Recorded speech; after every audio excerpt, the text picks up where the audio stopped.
to the metal when I'm getting to the bag, ayy. Got the foot on the gas, pedal to the metal when the lane moving fast, ayy, ayy. Let them all cross. If they hate, then let them hate and make a bigger boss, ayy.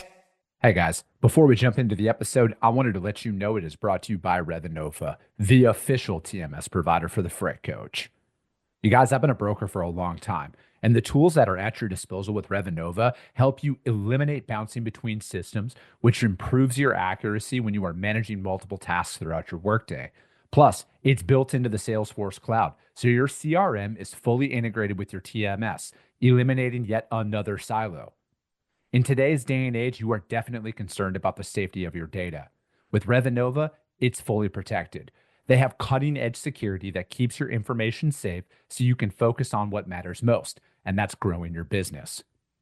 Speaking of growing your business, with Rate and Lane IQ, you get real-time pricing and route recommendations, helping you optimize costs and improve operational efficiencies, which ultimately helps you make smarter decisions.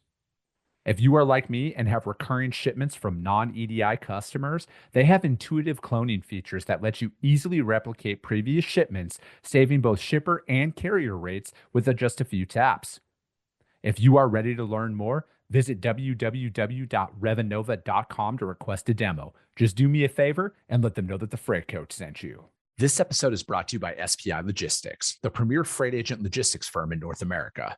For over 40 years, SPI has been diligently building the most successful freight agent network to provide first-class relationships for our shippers, receivers, and carrier partners.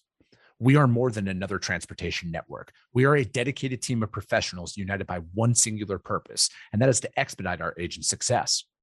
All of our agents are set up for success on day one, as they are provided with a full suite of support staff that is ready to assist them with everything from after-hours emergencies to financial and administrative needs on a no-fee basis. This way, you can focus on continuing to grow your business. There is no financial risk to start, and you have the ability to earn up to 75% in commissions. If you are looking to take control of your financial future and build your business with the backing of one of the most successful logistics firms in North America, visit www.spi3pl.com to learn more. Do me a favor and let them know that the Freight Coach sent you. What is up, ladies and gentlemen? We are back. We are live. It is the Freight Coach Podcast, the top podcast in transportation, coming to you guys every single weekday, 8:30 a.m. Pacific, 10:30 Central, to break down some industry headlines. But most importantly, you guys, provide some actual insight into what we can do with all of this information.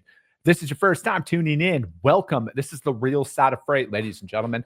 And I do say this before every single show. And what I mean by that is I only speak with transportation professionals, because at the end of the day, you guys, I want to talk to the right individuals who have done what you're looking to do or who are currently doing what you're trying to achieve, so you can take that information, apply it, utilize it, and see a meaningful difference in your business and your life. Happy Monday or Tuesday, excuse me, everybody. It was a holiday week, and we're ready to jump right into everything. And apologies on being about a minute late this morning.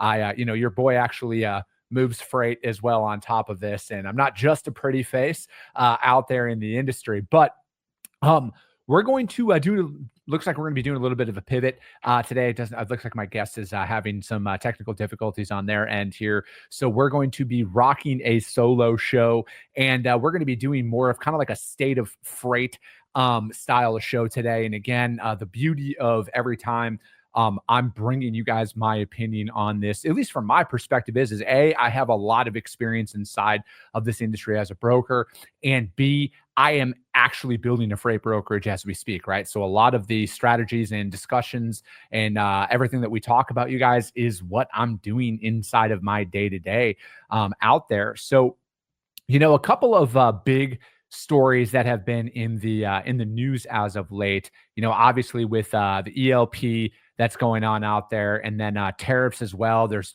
some stuff going on behind the scenes as well that's going on. And, from our perspective, there's a lot of noise that's happening. And from my seat, you guys, and my kind of like my correlation to how this is affecting the freight market is it's not. Like, it's not affecting the market at all. I didn't see any real tightening of capacity around the holidays like I normally like you normally would out there, but it's seemingly there's still a lot more supply than demand out there, you guys. So I think this is going to continue throughout the rest of the year. I really do. I don't see any real change unless, at this point, here's what I'm confident on. I think because again, you see all the posts out there about when's the market going to change, when are things going to get better. I like realistically, here's my best guess at this point. We're going to leave on a Friday. Everything's going to seemingly be okay. Monday morning, we're going to walk in and there's going to be no trucks out there and everybody's going to be banging their heads and wondering why. And there's just going to be a mass exodus from the industry. I just feel like that's the most logical guess at this point, because a lot of the data that you're seeing out there and a lot of what I'm hearing out there, there's just not a lot changing at the end of the day. And I'm cold calling shippers every single day. And I believe in cold calling is the most effective sales strategy inside of transportation, way more than email and way more than cold DMs and everything else. I just feel like I get the most bang for my buck when I'm out there calling, whether it be 40, 50, 60 companies a day, whatever that number is that you choose. I feel like there's a lot more bang for your buck in doing that than trying to curate a bunch of emails out there and get no response. But my response, from a lot of the prospects that I have and a lot of the people that I'm talking to is it's slow. And when you hear that, it's one of those situations where it's like, all right, well, what's slow? What sectors are you going after? And, where we play, you guys, we specialize in open deck and heavy haul. Okay. Flatbed, step decks, Conestogas, that's where we play. And we're kind of at the front of the line for how the overall economy, I think, performs, right? Because if building is down, if new construction is down, existing construction, all of that stuff is slow, there's not a lot of stuff happening down market from there, right? And I view it as there's a stable amount of business that's going on in the industry, but there's not a surplus. And from what I'm seeing right now, and we're kind of coming up in the end, of the flatbed season here, you guys. We got pretty much this month and October, and then that's when the ground starts to freeze and everything else, and a lot of those big projects go away for the year, at least for everything in the northern hemisphere of the United States. And I look at it is like nothing happened this year, right? And I wouldn't be surprised if what we're going through right now kind of trickles along into early 2026 as well. And I think that at that time, we need to start looking at what are the decisions that are being made in the White House.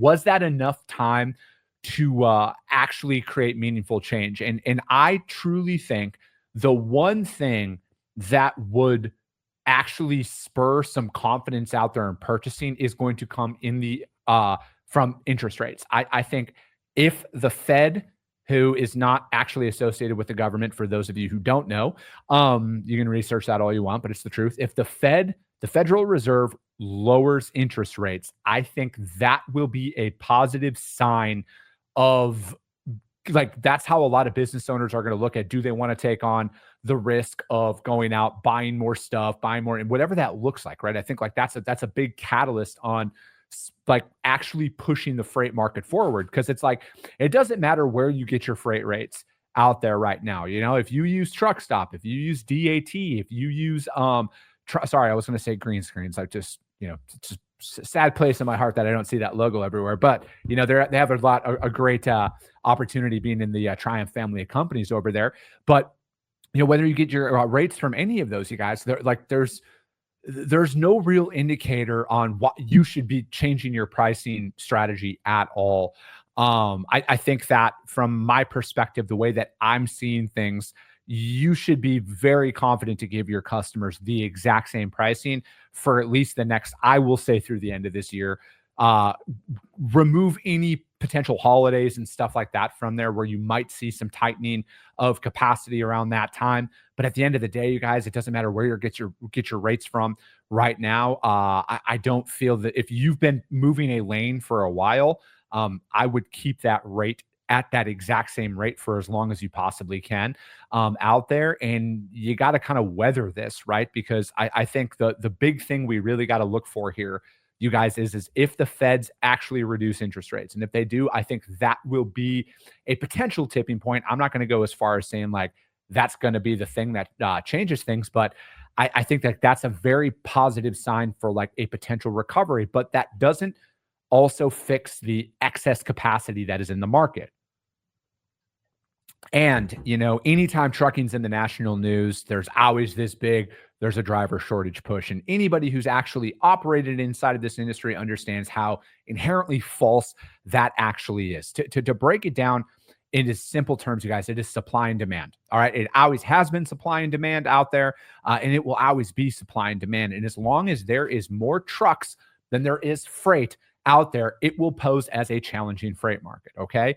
The rates will continue to remain low. And again, it's like that's the beauty of the free market at the end of the day. I think that a lot of individuals out there are just maybe miss basic econ and kind of overlook that. But when we're in an industry that is transportation, there's only so much freight that is out there. And especially when we're in a somewhat of a normal freight economy. Yes, rates are low, but I want you all to probably start approaching it like this. And again, I'm not advocating for anybody to go out of business, or I don't want to be abundantly clear about that. But until the demand for freight increases and the supply of trucks decreases, there's going to be no real meaningful change out there. Now, there could be a spike or a drop in freight rates that could happen, a little bit, but that's where we're at, you guys. And then I'm not going to sit here and blame anybody for saying like, oh, there's a driver shortage. We all know that there's not a driver shortage. And again, I just look at it is we're looking for something that's going to make us feel better. And I'm not going to be the guy who's going to come up here and try and sell you guys on anything, right? Because like I'm out here trying to survive just like the rest of you. And I also look at it is like in times like this, because like we're going to be faced with something like this again, right? And I look at it is like, how can you improve during this time? And again, I am like I said, we're a niche-based broker, open deck, heavy haul. That's our jam. That's where we stay. And I always encourage everybody to look at that as a way to operate. And I do that because of the conversations that I actually have out there when we're cold calling.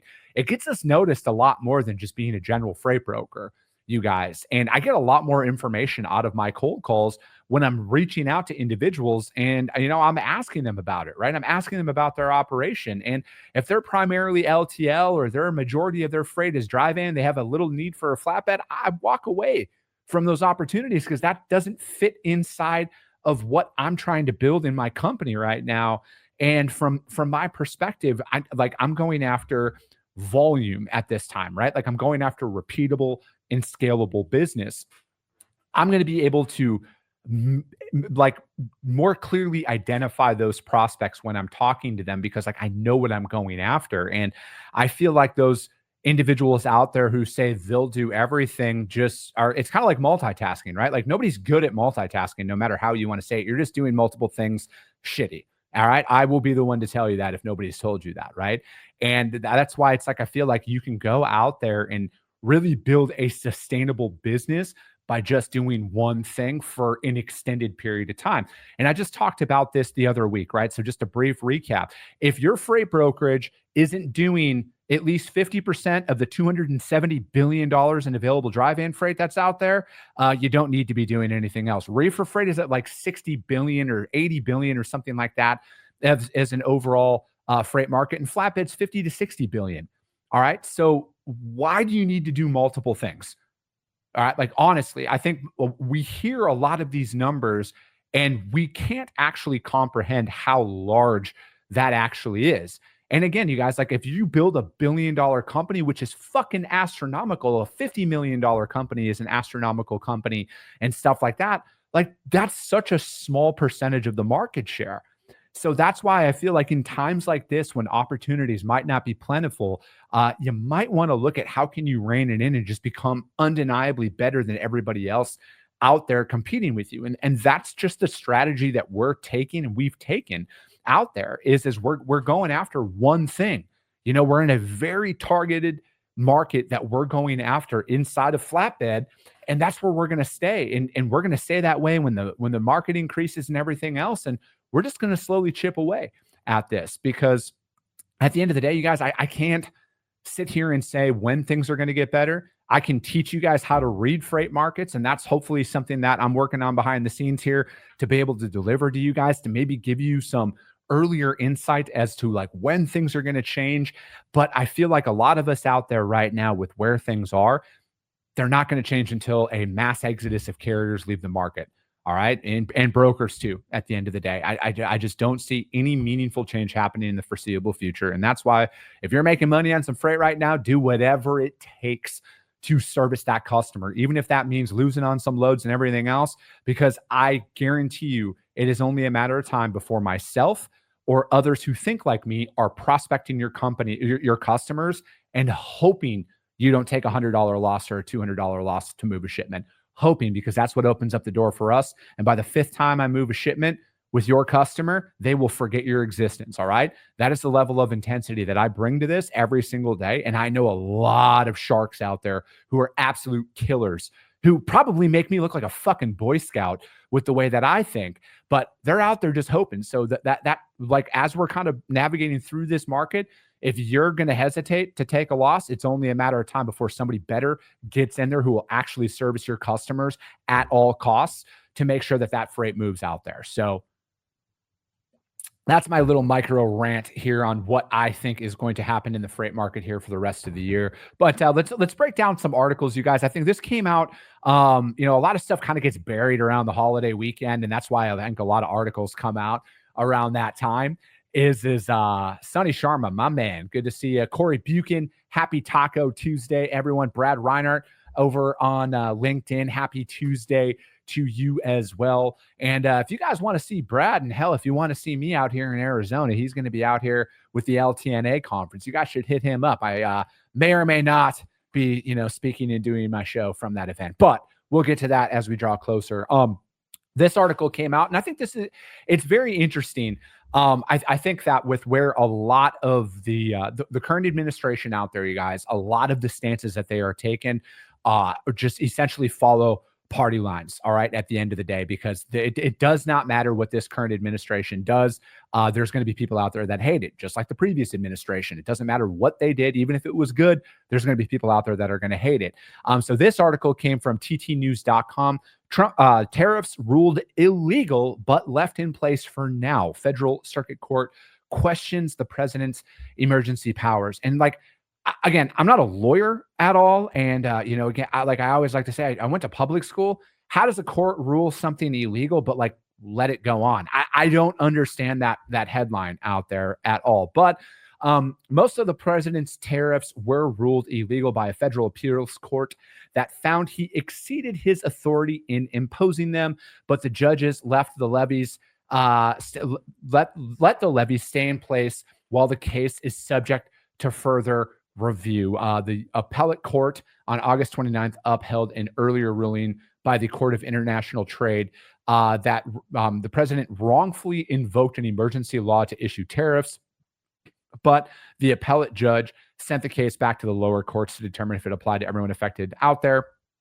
It was a 7-4 decision that it could extend the suspense over whether the president's tariffs will ultimately stand. The case has been expected to next go to the Supreme Court for a final ruling, and the administration could now turn to the justices who have largely backed the president. The White House did not immediately respond to that. Trillions of dollars of global trade are embroiled in the legal fight. A final ruling tossing the president's tariffs would upend his much of his trade deals. The administration would also be forced to contend with demands to refund tariffs that were already paid. In its May 30th ruling, the Court of International Trade found the president improperly used a 1977 emergency powers law to impose broad tariffs out there. And then the August 29th order allows the administration to continue to enforce the contested policies while it's in action here. Excuse me. And then challenging to the tariffs were led by a small group of businesses and separate coalition of, ironically, Democratic-led states. Again, you guys just follow the party lines on a lot of this stuff. They argued that the president wrongfully invoked it. The law grants the president authority over a variety of financial transactions on emergency basis. The ruling applies to Trump's liberation global tariffs that were set at a 10% baseline out there, and have been in effect for months to address the U.S. trade deficits. The decision also affects the levies on Mexico, China, and Canada that Trump were already justified as the ongoing fentanyl crisis in the U.S. And I look at it as, I'm out, like, again, I am unapologetically America first on everything. And I know that there needs to be a hard line in the sand on a lot of this stuff. And, from my opinion, we shouldn't be subsidizing the entire world and then like not benefit from that. I've been very critical of the president's handling of a lot of this, in the sense of, like, I hate the flip-flopping. I hate that, like, at 9 o'clock one day, it could be at 20%. And then, he reads a tweet or something like that and fucking it goes up to 60%. I think that's highly irresponsible out there from the president. So, but I also think, like, in due time, and again, I'm doing ongoing research on this. I think that a lot of you who listen to this show probably already follow Jason Miller. But I would highly recommend following a guy like Jason Miller. You might not agree with everything that he says, but the guy does research, you guys. Like, that's not an emotional opinion that he puts out there. He is out there researching this, and he's opposed to him. I respect it, because I've had Jason on the show a few times, and there's some other guys out there on social media that are against it, that are not emotionally responding. It's doing thorough research on a lot of these topics, and then they go out there and put their concern. And, there are some things out there that are concerning, because I feel like, from my perspective, a lot of this rebuilding and reindustrializing the United States, I think if more people could actually comprehend that this is a 20 or a 30-year strategy, I think it would make a lot more sense to a lot of individuals. But as a society today, we can only think in terms of 20 and 30 seconds, i.e. what's cracking on TikTok and fucking Instagram Reels and everything else, that I think that we have a hard time kind of seeing past it. And I look at it from my perspective in today's terms. It sucks, and it's going to be rocky here for a while. But I think, like, if you push it out over a 20 or a 30-year term and you look at it, this could very much benefit us. And I look at it, and a lot of you who are working in transportation during COVID, you understand the bullwhip effect of the transportation freight market that happened when, if another country shuts down, it could potentially cut us off. And I don't know if any of you guys follow history or anything like that, but I fancy myself as somewhat of I don't want to call it a history buff, but I enjoy reading. And if you go back and you read anything on historical warfare, what's the first thing they cut off, you guys? Supply lines, right? So if you want to think out 20 to 30 years into the future and the potential of reindustrializing the United States of America, I think it is highly responsible for a country to control their supply chain. I think that building factories here for critical components, i.e. medicines, stuff like that, whatever the technology evolves into, we should have full control over that. We shouldn't have that in control of any potential adversaries that are out there. And I'm not here to argue geopolitical events that are going on in the world right now. I'm just talking about this from a complete supply chain transportation stance. I'm a fan of it because I feel like it will force companies to build here in the United States of America, and we will regain control of our critical supplies that we need to survive in the event something were to pop off in a global perspective. And I think if you start looking at it from that perspective, and again, remove the figurehead, all right? I understand how people despise the current president. I don't despise him, but I understand and I can see why people do. I look at it as if you actually look it out from a long-term perspective, I think it's a very good move for us as a country as a whole. Is it going to have some short-term pain? Yes, it is. Is there automation, AI, and a bunch of stuff that we're going to be up against? Fucking right there is, you guys. But I feel like at the end of the day, unless we control ourselves, which we've kind of gotten away from for the last 30, 40 years, I don't know if that's going to be beneficial moving forward out there. So I think that, again, if we're going to tie this into the U.S. freight market as a whole, wouldn't more manufacturing happening here in the United States lead to more truckloads? Again, I went to public school, you guys, but I look at it as that could be a benefit for our industry out there in the whole. So I would take that for what it's worth, you guys. But again, check this out. It's on ttnews.com. They had a really good article on that. I would read that. Tariffs is going to be a main talking point out there for the foreseeable future, probably for the next 3.5 years, because that's how much longer the current administration is going to be in office. Now, the next thing that came out, and I was talking to my my really good friend. I'm gonna have him on the show later on this month, but my good buddy Adam Wingfield, him and I were talking about this because I had put out that show. It was either last week or the week before on the ELP, you guys. And this article is from the JOC.com. It's the DOT presses states to enforce the ELP rules that were out there.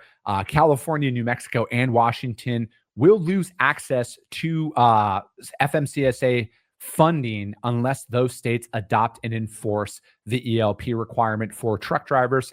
Sean Duffy said states don't get to pick and choose which federal safety rules to follow. Duffy said at a press conference in DC, Duffy gave the states 30 days to adopt this or lose access to the Motor Carrier Safety Assistance Program funds. The Department of Transportation sent notices to California, New Mexico, and Washington, opening a process that would freeze millions of dollars in funds distributed out there. California received $30 million in funds. I think Gavin Newsom probably received those. But anyways, in 2024, Washington received $9.8 million and New Mexico about $6.7 million, according to the FMCSA. It's my hope that these states will understand the common sense nature of what we're doing out there. The states did not respond to it. And then obviously so we've all seen the video of this, what happened in the state of Florida, the lives that were lost out there. And then it also has come out that driver was pulled over in the state of New Mexico, and he had passed the ELP. He had passed it from the state of New Mexico, but they had also admitted that they didn't actually administer it, I believe. But I look at it as if you've watched that body cam footage at all, and if you've actually worked inside of this industry for a while, based on the video that I saw there, and again, the driver shouldn't have been here because it has came out that he was here illegally. And then we're not talking about any of that stuff leading up to this, but I do think that's an important caveat that, again, the driver was proven to not be here legally. Therefore, he probably shouldn't have been on the road. But again, we can't look at the ELP and then look at any driver who is safely and legally driving on the road with a CDL who might be an immigrant. We can't look at them as like all of a sudden and target them for that, right? But if you listen to that, the guy's English was fine in that video, all right? I brokered 20s of thousands of truckloads in my career, you guys. I've heard a lot of language in this industry. That driver spoke fine. And I look at it as my like, if there's going to be an ELP out there, a federal, I don't know if they called it mandate, just a federal like law out there that's going to come down, you guys, every state has to follow it equally. Okay. Because like they had said that that driver had, failed in the state of Florida. And again, I'm not accusing anybody of anything, but maybe during, being under duress and the stress of being in an accident, maybe it, caused some undue side effects of him not being able to fully comprehend, right? Like we've all been anxious before and everything else. I'm not here to argue anything other than the state of Florida said he failed, but the state of New Mexico, and then you see the body cam footage out there, showed that under a controlled environment, he seemingly spoke fine English to be out there, which wouldn't give me any apprehension on their ability to properly read road signs and everything else and operate. So again, it's like, if we're going to have this out here, there has to be a set 10-step process that needs to be administered from all 50 states. All right. There cannot be any party lines in any of this stuff. And that's what I don't want to see happen. I don't want to see that go down like that, because then again, you guys, the motoring public is at risk here. But first and foremost, we got to stop their ability to even get here to potentially, and then that's another thing too, you guys, and we talked about this on the show, right? Like there's states out there that don't actually require you to show the documents that you're here legally and you have the right paperwork to get a CDL and shit like that. So it's like, I feel like, and again, I said this, the FMCSA, DOT, Sean Duffy, you need to look at the CDL schools and the DMVs who are issuing these to ensure that this shit is being followed, because I feel like that is leading to a lot of this stuff out there. And until that changes and until there's subjectiveness that can go on, you guys, it's going to follow party lines. And I don't see anything changing from this. I hope that's not the case. I hope things will improve. But at the end of the day, you guys, I'm just calling balls and strikes as I see them right now. And if that doesn't change, there isn't going to be any real difference. And then it's just going to turn out to just a bunch of people creating a bunch of posts out there that didn't lead to anything. So that's where it needs to start. And I'm going to continue to talk about this on this show, you guys, because I truly want to bring a subjective viewpoint to it and not bring it just as a hatred to somebody because they may not look like you and I out there. But that article, you guys, joc.com. As always, you guys, the links to these articles that we break down will be uploaded into the show notes as well. So hell, you guys don't even have to Google this shit. Just go to the show notes and click on the link out there. And if you've made all of that effort, do your boy a solid. Rank the show on iTunes and Spotify, or hell, even subscribe to the show if you haven't done that yet as well. Because at the end of the day, you guys, if you saw value, your network's going to see it as well. I appreciate you guys. I love you guys. And we'll be talking to you soon. Came back with a bang, window down, yelling out money, anything. Ayy, ooh, got the foot on the gas, pedal to the metal when I'm getting to the back. Ayy.